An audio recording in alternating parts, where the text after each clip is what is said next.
Миний өнөөдөр одоо ингээд ярих тэр кейс болохоор ерөнхийдөө бол манай нэг ойрын найзад тохиолдож исэн.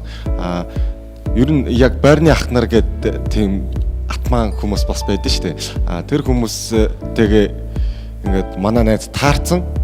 Тэгээд таарснасаа болоод тэр хүмүүст уцаа хураалгацсан. Яаж байгаа гэдгсэн чинь би чиний уцыг ламбард нь тавина гэд авсан байгаа. Тэгээд нөгөөх нь ингээд ламбард нь тавих гэсэн чинь нөгөө уцыг аваагүй.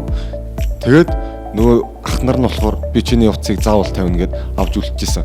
Тэгээ манай найз надад ирээд андаа одоо ингээд би уцаа тавиулчлаа. Энийг одоо яах вэ гэд.